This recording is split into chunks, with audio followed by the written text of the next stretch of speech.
दोस्तों, क्या हो अगर आप एक ऐसी जगह पर फंस जाएं जहां इंसानों का कोई नामो निशान नहीं है और ठंड ऐसी है कि आपका खून जमा दे। लेकिन तभी आपको एक उम्मीद दिखती है, अपने सामने एक हेलीकॉप्टर दिखता है, लेकिन वो भी आपके सामने ही क्रैश हो जाए। ये कहानी भी कुछ इसी तरह की है। कहानी की शुरुआत होती है स्मिथ नाम के आदमी से, जो कि अंटार्कटिका में पिछले 60 दिनों से फंसा हुआ है। दरअसल वो कुछ लोगों को लेकर दूसरी ओर जा रहा था, लेकिन बीच में ही कुछ खराबी के कारण उसका प्लेन क्रैश हो गया, जिसमें सभी लोग मारे गए। लेकिन इसकी किस्मत अच्छी थी कि वो बच गया। लेकिन अब वो हर रोज खुद को कोसता है कि उसे उस दिन मर जाना चाहिए था। कम से कम वो हर दिन इस तकलीफ से तो नहीं गुजरता, पर अब जो हो गया उसे बदला तो नहीं जा सकता। उसने इतनी दिनों में यहाँ पर जीना भी सीख लिया है। उसने एक बड़ा सा SOS का मार्क भी बना दिया है, ताकि अगर कोई प्लेन ऊपर से जाए तो उसे देख सके। लेकिन अभी तक ऐसा कुछ हुआ नहीं है। उसके पास कोई मैप भी नहीं है जिसकी मदद से वो यहाँ से निकल सके। बस साथ है तो एक बैकन नाम का कनेक्टिंग मशीन, जिसके हैंडल को घुमाने से किसी आसपास वाले रेडियो से उसका कनेक्शन हो सकता है। लेकिन ऐसे बीहड़ और ठंड भरे इलाके में कौन अपना रेडियो लेकर घूमेगा, ये बात उसे समझ नहीं आती। यही वजह है कि उसे हर दिन यही रूटीन बन गया है।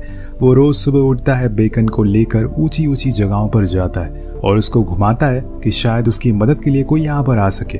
उसने खुद के खाने के लिए दूर कमजोर बर्फ की सतह पर कुछ ट्रैप भी लगाया है, ताकि वहां पर कुछ मछलियां फंस जाएं। और इस चीज में वो कामयाब भी हुआ है, क्योंकि उसे हर रोज एक मछली नसीब से मिल जाती है, जिससे वो खुद का गुजारा कर लेता है। लेकिन उसे वो मछलियां कच्ची ही खानी पड़ती है, क्योंकि यहाँ पर कोई आग जलाने का जुगाड़ नहीं है। अब वो इन पकड़ी हुई मछलियों को एक कंटेनर में इकट्ठा करता रहता है, ताकि अगर किसी दिन कोई तूफान आ जाए तो उसके पास खाना पहले से मौजूद हो। अब अगले दिन वो बेकन लेकर फिर से ऊपर जाता है, लेकिन वहां भी कुछ नहीं मिलता। तो अपने हाथों से बनाए हुए एक मैप में निशान लगा देता है, ताकि उसे याद रहे कि वो यहाँ पर आ चुका है। जिसके बाद वो कुछ ही दूरी पर बनी एक जगह पर जाता है, जहाँ बहुत सारे पत्थर रखे हुए हैं। वो उनके ऊपर से बर्फ हटाकर उनसे बात करता है। दरअसल दोस्तों, यहाँ उसने उन लोगों को दफनाया है जो उस प्लेन में क्रैश होकर मारे गए थे। अब वो वापस प्लेन में आता है और देखता है कि जो उसने मछलियां स्टोर करके रखी थी वो अब वहां पर नहीं है। उसे एक बारी तो लगता है कि शायद उसके अलावा यहाँ कोई और भी मौजूद है, लेकिन जब वो थोड़ी दूरी पर पोलर बियर के पैरों के निशान देखता है तो बहुत डर जाता है और फौरन जाकर प्लेन के अंदर बैठ जाता है, क्योंकि अब उसे इस ठंड के साथ साथ उस खतरनाक जानवर का भी सामना करना पड़ेगा, जो कि उसकी जिंदगी और मुश्किल बना देगा। अब इसी तरह से दिन बीतते रहते हैं और एक दिन बहुत ही बर्फीला तूफान आता है। लेकिन स्मिथ फिर भी बैकन को लेकर ऊंची चट्टान पर जाता है, जहाँ वो उसे हैंडल को घुमाता है और आज लकीली उसमें ग्रीन लाइट ब्लिंक होती है, जिसका मतलब था कि कोई ऑब्जेक्ट आसपास ही है। वो चारों ओर देखता है, लेकिन ज्यादा कुछ दिखाई नहीं दे रहा था। पर तभी सामने से उसे एक हेलीकॉप्टर आते हुए दिखता है। ये देखकर वो बहुत ही खुश हो जाता है और फौरन अपने हाथों से बनाई एक फ्लेयर को जलाता है और वेव करने लगता है, जिससे कि वो लोग इसे देख लेते हैं। अब उन्हें देखकर स्मिथ की खुशी का ठिकाना नहीं था। न जाने कितने दिनों बाद उसके चेहरे पर एक हंसी थी, पर यहाँ चंद ही पलों में सब कुछ खत्म हो जाता है, क्योंकि वो तूफान अब इतना तेज हो गया था, जिसकी वजह से हेलीकॉप्टर डगमगाने लगता है और सीधा आकर जमीन से टकरा जाता है। दोस्तों, अगर आप पिछले 10 दिनों से प्यासे हो और फाइनली आपको पानी की बोतल मिल जाए, लेकिन तभी वो बोतल फट जाए और सारा पानी आपके सामने गिर जाए, तो ऐसे में जो आपको महसूस हो रहा होगा, यहाँ स्मिथ भी वही सेम फील कर रहा है। उसके सामने उसकी आज़ादी को इस तूफान ने छीन लिया, पर यहाँ वो उनके पास भागते हुए जाता है ताकि अगर बैठे हुए लोगों की मदद कर सके। लेकिन हम देखते हैं कि पायलट की मौत हो गई है, पर उसके साथ बैठी एक लड़की की सांसें अभी चल रही है और इसीलिए वो उसके जख्म पर फर्स्ट एड लगाता है। लेकिन अभी भी वो लड़की बेहोश ही थी, इसलिए वो पायलट को बाहर निकालता और उस हेलीकॉप्टर के गेट को तोड़कर उसके ऊपर उस लड़की को लिटा देता है और फिर उसे घसीटता हुआ अपने प्लेन तक लेकर आता है। इसमें उसे थोड़ी मुश्किलात भी उठानी पड़ती है, क्योंकि उसके अंदर इतनी ताकत नहीं थी कि वो एक और इंसान को अपने कंधों पर खींच सके। पर वो फिर भी उसकी जान बचाने के लिए वो कोशिश करता है जो कि मुमकिन हो। और फाइनली उस लड़की को होश आ जाता है, तो इसमें तो उसे पूछता है कि क्या तुम्हें हाथ पैर काम कर रहे हैं, लेकिन वो कुछ जवाब नहीं देती, क्योंकि उसे इंग्लिश नहीं आती थी। पर वो कुछ कहने की कोशिश करती है, लेकिन इसमें समझ नहीं पा रहा था और अगले ही पल वो लड़की फिर से बेहोश हो जाती है। इसमें तब उसके पास एक नोट रखकर दोबारा से उसी हेलीकॉप्टर के पास चला जाता है, जहां वो सबसे पहले तो पायलट की लाश को दफना देता है और वैसे ही सेम उसके ऊपर भी पत्थर रख देता है। इसके बाद वो हेलीकॉप्टर के अंदर कुछ जरूरत के सामानों को ढूंढना शुरू कर देता है। इसमें उसे एक आर्टिक का मैप मिलता है और साथ में लाइटर, जमे हुए नूडल्स और एक स्टोव मिलता है। पर आखिर में उसे एक फोटो भी मिलती है जिसमें एक बच्ची भी थी, यानी कि ये दोनों हस्बैंड वाइफ थे। अब ये देखकर स्मिथ को बहुत बुरा लगा, क्योंकि शायद इनकी जान उसी की वजह से गई होगी, क्योंकि अगर वो उसे खुद के पास नहीं बुलाता तो वो बच जाती, लेकिन जो होना था वो तो होकर रहेगा। अब ये सब सामानों को लेकर वो अपने प्लेन में आ जाता है और उस लड़की की हालत को चेक करता है, लेकिन वो अभी भी बेहोश ही थी।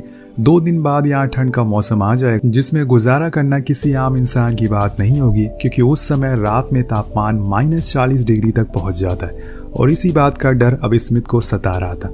इसके बाद वो फिर से प्लेन में आ जाता है और उस लड़की के जख्म की मरहम पट्टी करता है। पर इन सब के बीच में उसे ठंड लग रही थी, इसलिए वो उस गैस स्टोव को जला लेता है और उसे खुद के हाथ को सेकता है। और तभी उसे कुछ आवाज़ें आती है। जब वो बाहर जाता है तो देखता है कि उसके ट्रैप में वो मछली फंस गई है। वो उसे लेकर अंदर आता है, जो नूडल मिले थे वो उसमें मछली को मिक्स कर देता है और आज उसने तकरीबन 6 महीने बाद गर्म खाना खाया है। लेकिन ये उसके लिए काफ़ी नहीं है, उसे कैसे भी करके यहाँ से बाहर निकलना है और इसीलिए वहाँ से मिले हुए मैप में वो अपने बनाए हुए मैप से मैच करता है और कुछ चीज़ों को टिक करता है। वो उस लड़की को भी कुछ खाना खिलाता है, लेकिन वो अभी बेहोश ही पड़ी थी, इसलिए वो खाने को खा नहीं पा रही थी। अब यहाँ उसे उसकी फिक्र थी, पर वो कर क्या सकता है। अगली सुबह वो फिर से मशीन लेकर ऊपर चट्टान पर जाता है, लेकिन हर बारी की तरह उसके हाथ कुछ नहीं लगता। वो निराश होकर वापस लौट आता है। अब वो ज़्यादा दिन तक ऐसे नहीं बैठ सकता, क्योंकि उसके ऊपर अब उस लड़की की भी जिम्मेदारी आ चुकी है। वो ऐसे में उसे मरने तो नहीं दे सकता और इसीलिए वो उसके लिए एक आखिरी ट्राई मारना चाहता है। अब वो उस मैप को चेक करता है, जहाँ उसे एक साइन मिलता है जो रेस्क्यू साइट का था, जहाँ पर आए दिन हेलीकॉप्टर आया करते थे, लेकिन वो जगह यहाँ से मीलों दूर है। वहाँ तक पहुँचने के लिए उसे बहुत हिम्मत चाहिए, पर अब उसने ठान लिया है कि यहाँ बैठकर मरने से अच्छा है कि कोशिश करके वो मरे। इसलिए वो तैयारी करना शुरू कर देता है। पहले तो कुछ मछलियाँ पकड़ता है और फिर ढेर सारा पानी जमा करता है। इसके बाद वो एक नोट बनाकर प्लेन में रख देता है, ताकि कोई भी वहां से गुजरे तो इस प्लेन को देखे तो उसे पता चल सके कि वो किस लोकेशन पर जा रहे हैं। अब इसमें आखिर में जो सबसे बड़ा काम करता है वो करता है, यानी कि उस लड़की को ऐसी चीज पर लेटाना जिसमें वो उसे खींच सके, और यहाँ वो अपने स्लीपिंग बैग का इस्तेमाल करता है। उसके अंदर उसे लेटा देता है और उसी स्लेट को अपनी कमर में बांध लेता है। अब जाने से पहले वो अपने प्लेन को देखता है, जिसमें उसने अपनी जिंदगी के कई महीने तन्हाई गुजार दिए, पर अब उसके पास मौत या फिर जिंदगी 2 ही रास्ते बचे हुए हैं। अगर उसे रेस्क्यू पॉइंट पर कोई मिला तो वो जिंदा बच जाएगा, अगर नहीं मिला तो उस लड़की के साथ साथ वो भी कुछ दिनों के अंदर ठंड से मारा जाएगा, क्योंकि उसके पास अब कोई शेल्टर नहीं है। उस एरिया में बहुत से पोलर बियर भी घूमते रहते हैं, तो उससे उनसे भी सावधान रहना है। अब स्मिथ अपना सफर शुरू करता है और रास्ते भर उस लड़की से बातें करता रहता है, ताकि उसे ये ना लगे कि वो अकेली है। उसे एक उम्मीद मिलती रहे। वो उसका सही से ख्याल भी रखता है, थोड़े थोड़े समय पर पानी भी पिलाता है और आराम आराम से आगे बढ़ता रहता है। लेकिन इतने बर्फ में किसी इंसान को खींच पाना आसान नहीं था, इसलिए उसे बहुत मुश्किल होती है। एक जगह पर रुककर वो अपना मैप को देखता है और अंदाजा लगाता है कि उसे और कितना दूर चलना है। अब यहाँ उसे पता चलता है कि उसकी दूरी अभी तकरीबन 45 किलोमीटर है, जिसे पूरा करने में अप्रॉक्स 8 दिन लगेंगे। अब स्मिथ फिर से चलना शुरू कर देता है, पर कुछ ही देर बाद अंधेरा हो जाता है और उसे एक शेल्टर चाहिए था, क्योंकि ठंड अब 50 के पार पहुंच गई है। ऐसे में खुले में सोना मौत को दावत देने के बराबर है। वो दोनों के लिए एक इग्नू बनाता है। दरअसल इग्नू उसे कहते हैं जो बर्फ में रहने वाले अक्सर बनाया करते हैं जब वो ऐसे ही किसी सफर पर जाते हैं। अब स्मिथ भी ऐसे ही बनाता है और उसमें रात गुजारता है। यहाँ कुछ ऐसा ही करता है और फिर वो लड़की को अंदर ले जाता है, जहाँ वो खाना बनाता है और उसे भी खिलाता है। अब अगले दिन वो फिर से अपनी कमर पर उसे बांधता है और निकल जाता है। लेकिन आज पहले के मुकाबले ज्यादा ठंड है, इसलिए उसे ज्यादा दिक्कत हो रही है। काफी देर चलने के बाद वो एक जगह पर पहुंचता है, जहाँ उसे कुछ सामान मिलता है, जिसमें रस्सियां और कुछ खाने पीने की चीजें थी, क्योंकि उसी ने कुछ दिन पहले यहाँ पर रखी थी। उसे वो ले लेता और फिर से आगे बढ़ना शुरू कर देता है। अब कुछ देर बाद वो ऐसी जगह पर पहुंच जाता है जो कि मैप में थी ही नहीं।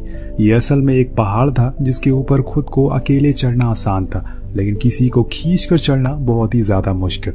वो फिर भी कोशिश करता है, क्योंकि इसके अलावा अगर कोई और रास्ता उसने चूज करा था तो उसे और एक्स्ट्रा 5 दिन लगेंगे, जिसमें खाना भी एक्स्ट्रा लगेगा, जो कि उसके पास नहीं है। सबसे बड़ी बात उस लड़की की जान, जो कि अब कभी भी जा सकती है। इसलिए स्मिथ पहले तो खुद अकेले चढ़ता है और फिर वहां से रस्सी बांधकर उसे स्लेट को खींचना शुरू करता है। हालांकि वो उसे कुछ दूर तक खींच लेता है, लेकिन जब ऊपर खींचने की बारी आती है तो वो रस्सी छूट जाती है और वो लड़की सीधा नीचे गिर जाती है। और यहाँ पर स्मिथ को समझ आ जाता है कि ये मुमकिन नहीं है, इसलिए वो फिर से मैप देखता है और उसे बार बार वही रास्ता दिखाई दे रहा था, पर यहाँ पर उसके दिमाग में वही बातें आ रही थी कि इसके अलावा कोई और ऑप्शन नहीं है। इसलिए वो ठान लेता है कि वो उस लड़की की जान बचा कर रहेगा, क्योंकि उसके हस्बैंड ने उसकी वजह से खुद की जान गंवाई है और उसे बचाने के चक्कर में वो ये उधार उसका चुका कर रहेगा।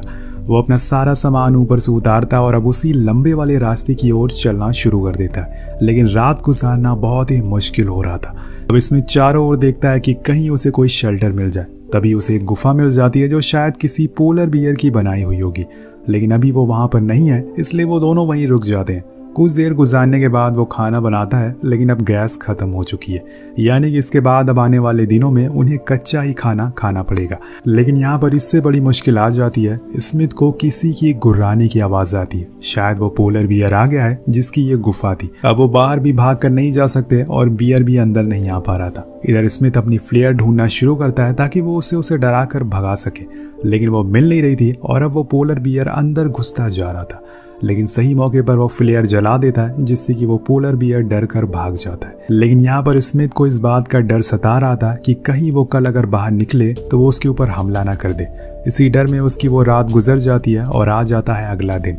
अब वो बड़ी हिम्मत करके बाहर निकलता और अपने पास देखता है तो वो बियर उसे कहीं दिखाई नहीं देता। वो फौरन उस जगह को छोड़कर निकल जाता है। अब कई घंटों के चलने के बाद उसे ध्यान आता है कि उस लड़की ने पानी तो पिया ही नहीं है और फिर से चलना शुरू करता है। लेकिन यहाँ आ जाता है एक बर्फीला तूफान और ये तूफान बहुत ही ज्यादा खतरनाक था, जिसे बच पाना बहुत ही मुश्किल हो रहा था। इसलिए स्मिथ इस स्लेट को टेढ़ा कर देता है और दोनों के सामने रख देता है। इसके बाद वो उसी स्लीपिंग बैग में खुद को ढक कर सो जाता है ताकि वो उस तूफान से बच सके।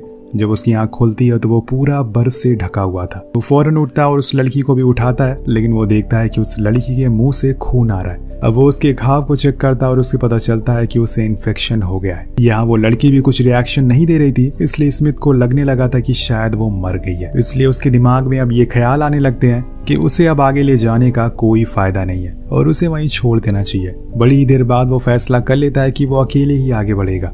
उसकी फैमिली की फोटो वो उसके पास रख कर चला जाता है, लेकिन कुछ दूर चलने के बाद वो एक खाई में गिर जाता है, जिसमें कि उसके पैर की हड्डी टूट जाती है।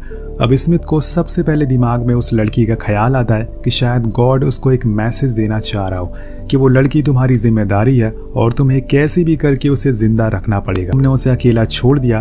अब उसे अपनी गलती का एहसास हो जाता है और स्मिथ वहीं रोने लगता है, क्योंकि उस लड़की की वजह से शायद वो बच भी जाए। क्या पता वो फरिश्ता बनकर आई हो। इसलिए वो फिर से ऊपर जाता है और देखता है कि वो लड़की को होश आ गया है। वो उसे पानी मांगती है। ये देखकर वो बहुत खुश होता है और उसे सॉरी बोलता है। वो पहली बार स्माइल करती है और स्मिथ ये देखकर रोने लगता है। वो अपने साथी को ऐसे ही छोड़कर चला गया था। उसे बहुत पछतावा हो रहा था, लेकिन अब ये चीज उसके अंदर फिर से जोश भर देती है और वो फिर से उसे स्लेट पर बैठाता है और खींचना शुरू कर देता है। लेकिन उसे पैर में बहुत दर्द हो रहा था, क्योंकि एक हड्डी टूट चुकी है और वो एक लकड़ी का सहारा लेकर चलना शुरू करता है। कुछ ही देर बाद वो उस स्पॉट पर पहुंच जाता है, लेकिन वो जगह थोड़ी ऊंचाई पर थी, इसलिए ऊपर चढ़ने के लिए उसे थोड़ी मुशक्कत करनी पड़ती है।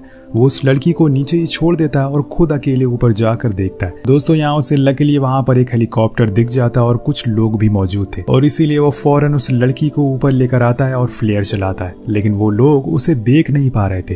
कुछ देर बाद वो अपनी जैकेट उतार कर उसमें आग लगा देता है ताकि वो धुएं को देख सके, लेकिन इससे भी कोई फायदा नहीं हो रहा था। इसलिए वो उस लड़की को बाहर निकालता है और उसे लेकर चिल्लाते हैं। दोनों मिलकर चिल्लाते हैं कि देखो, हम लोग यहाँ पर जिंदा हैं, प्लीज हमें बचा लो। पर उसके सामने ही उसकी आखिरी उम्मीद उड़ जाती है, मतलब कि वो हेलीकॉप्टर वहां से चला जाता है, जिससे कि वो दोनों पूरी तरह से टूट जाते हैं। शायद वो जिंदा नहीं बच पाएंगे, इसलिए वो वहीं उस लड़की के साथ लेट जाता है और उससे माफी मांगते हुए कहता है कि मैंने तुम्हारे पूरे परिवार को एक ही पल में खत्म कर दिया। अगर मैं वहां तुमसे मदद नहीं मांगता तो आज तुम लोग जिंदा होते। स्मिथ उसका हाथ पकड़ता और वहीं लेट जाता है और मरते हुए भी उसने उसका साथ नहीं छोड़ा। वो एक गहरी नींद में चला जाता है, लेकिन तभी दोस्तों हम देखते हैं कि उसके बालों को उड़ते हुए, और यहाँ एक चमत्कार होता है क्योंकि पीछे से हेलीकॉप्टर वापस आ चुका था, क्योंकि उन लोगों ने इन दोनों को देख लिया था।